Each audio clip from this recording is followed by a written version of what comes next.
Hi guys, and welcome back to Blues Focus TV, and today I'm going to be giving my thoughts on Blues' upcoming away fixture against Reading. It's a midweek fixture, Tuesday night, and it's going to be difficult, as every game is, but especially away, because we're not in the greatest of form away. You know, we haven't won for quite a few months, so hopefully we can change that here. Let's get into the opposition. And Reading, they're 21st in the table on 26 points. That's 5 points above the relegation zone. They've conceded 62 in 32, so nearly conceded 2 goals per game. We like scoring 2 goals recently, so that could work in our favour. They drew 0-0 with Peterborough and beat Preston 3-2. That came after 7 losses in a row. So they were in very poor form, and just before we've got to play them, they start getting some points. But that Peterborough game, they could have probably done with winning, as Peterborough are obviously in terrible form as well. And then beating Preston 3-2 was a good result, and then they sacked their manager afterwards. First win for ages. Paunovic is gone. And that now means that they're a bit of an unknown, because we don't know who's going to take charge, if anyone, comes in, or if it's the assistant, or how they're going to play. We don't know tactically what they're going to be like. So it's difficult to play a team when they're under new management for the first time. They have had Lucas Yao back from injury. He's been injured most of the season, and we know how good he was last season. He scored 3 goals in his last 3 games, including 2 in his last game, that 3-2 win against Preston, and he also got an assist. So he's very dangerous. John Swift is the other player to look out for. Swift and Zhao will cause problems if we don't, defend properly. That's it for Reading. Let's get on to the Blues. And Blues, we're still 18th, now on 37 points, and we're unbeaten in 2.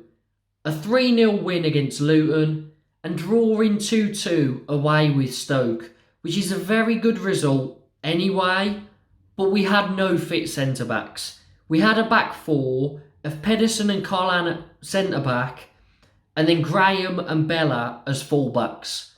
That is not a back 4 at all. So to get a point away against Stoke, that's a good result, and we'll happily take it. We hope that there's going to be some centre-backs back here.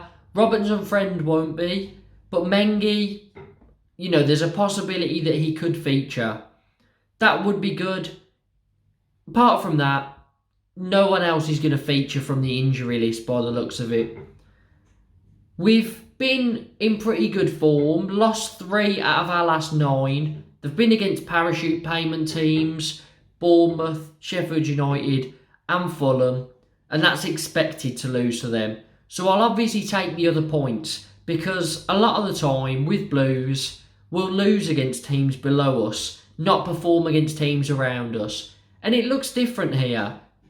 Luton and Stoke above us, beat them and drew with Stoke as well. So some good results there, and I do think if we had a full squad, we'd be around mid-table now, maybe around where Luton are, just, not too far off the playoffs and within touching distance. Sadly, it hasn't went our way this season. We've had a lot of injuries, and Bowyer did get a lot of injuries at Charlton, so maybe it's down to the training, maybe it's to do with a thin squad. Maybe it's to do with some of the players being a bit old. Deeney, Friend, Jukovic, they're getting on a bit. So there's a lot of factors to consider, but it hasn't been our season because of injuries. I think next season, stick with Bowyer. I've never been Bowyer out. I've always thought, give him a chance. We need the owners out. Give Bowyer a chance, give him some money, and he'll do a job. And I still stand by that. I think next season, we've got a chance of developing, not being down the bottom of the table, being mid-table, 12th, somewhere like that. And I think it's going to take a bit of time to build up, but give Bo your time. That's what I've believed this whole time. And yeah, I'm happy they've given him this amount of time. I just want to see him here till the end of the season and beyond. For this game, it's going to be tough. Every game in the Championship is, especially when you've got no centre-backs. Hopefully Mengi's back. Stick with the same team if there's no one back. If Mengi is back, obviously slot him in. But I think, playing a front three of Taylor, Hernandez and Bacuna works very well. Our 3 new signings, they've all been brilliant for us. And yeah, I know we've only got Bacuna on a permanent, but if we can get Taylor and Hernandez permanently, we'd be sorted in an attacking position for next season, because they are a very, very good attack. That's it for Blues. Let's get in to the head-to-head. And in the head-to-head, we did lose the reverse 2-1. But last season, we did the double over them. Beat them 2-1 twice. And over the last 8 league games, we've won 5, drew 1, lost 2.